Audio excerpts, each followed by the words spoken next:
Hi guys, welcome back to another Econ Crafts video.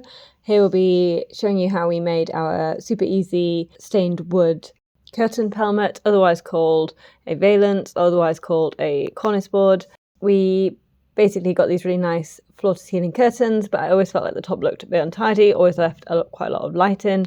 So we decided to look into options to make it look a little bit more slick. These are just some of the before and after photos, and hopefully you can agree it does look much tidier and also a lot darker, and as someone who works night shifts, this is a godsend. So in terms of what we used, we actually got some shiplap, which was already pretty well finished, which was really good.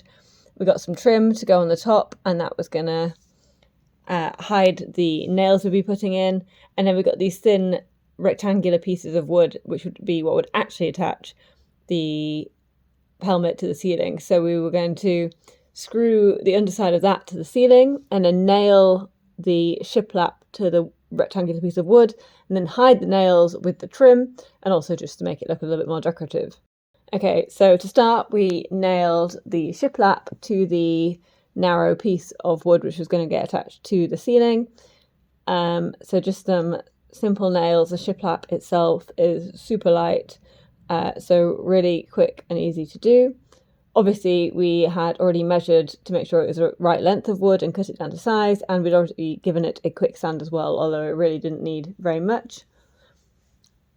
After this point, we glued and filled the two halves of shiplap together just to try and give it a more even look when we stained it later. And then we used some wood glue to attach the trim, and then to stain it, we used some Liberon palette wood dye in medium oak, which I was really pleased with. We only did one coat and it came out exactly the colour that we wanted, and kind of just a very, very soft shine, which it just matched the other furniture in our bedroom perfectly, so really happy with that.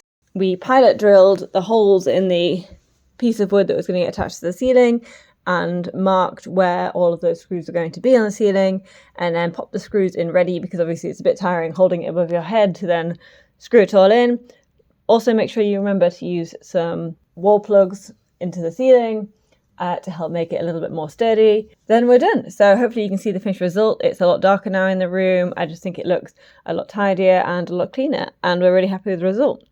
Hope you guys enjoyed the video. As always, if you enjoyed it, please like and subscribe. I do loads of videos on crafting and home DIY. Until next time, guys. Bye.